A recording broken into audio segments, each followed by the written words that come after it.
In a world of rising polarization and antagonism between people, it is ever so important to understand why. Why do people love and hate? And is there a way that the hate can be transformed and turned back into the loving state?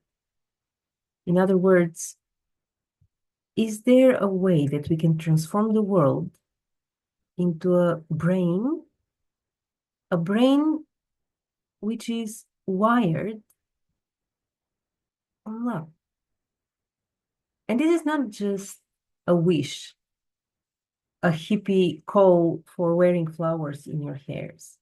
There is an academically sound and able to generate evidence-based policymaking method for achieving that.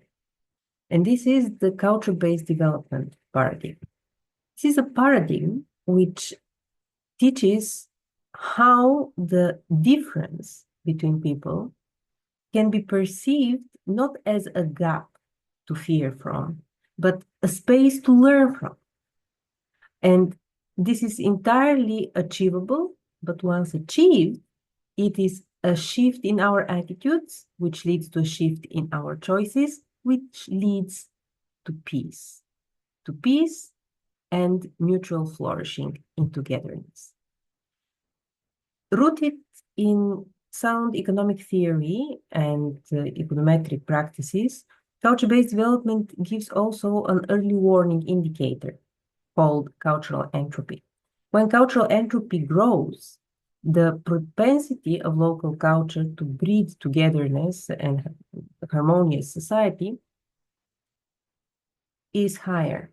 But the moment cultural entropy starts falling, this is the early warning that there is a loss of togetherness, a loss of appreciation of the different identities which exist locally, which definitely will lead then to a loss of wisdom of crowds, because the crowds stop being curious and learning from each other and start antagonizing and polarizing. And this early warning can arrive in time so that actions can be taken and the milieu can be improved. And this improvement is not about manipulation. It's about educating people in time to equip them with skills. It's education, but education of emotional intelligence, which accumulates in us not human capital, like the education in writing and mathematics would do, but it builds skills which are called cultural capital. This cultural capital is accumulated in us through aesthetic education, and the result from it is having the mental resilience in times of increasing uncertainty.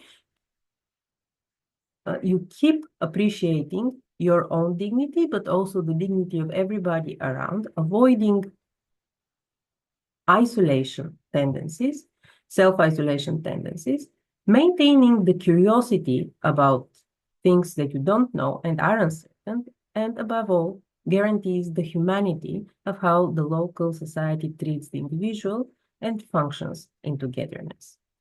Thus, culture-based development is a blueprint about using culture not as a mirror of the past, but as a compass towards a place and state in which the local community will be functioning at its best ability to empower the individual and the society to achieve their own highest potential in terms of welfare and well-being together.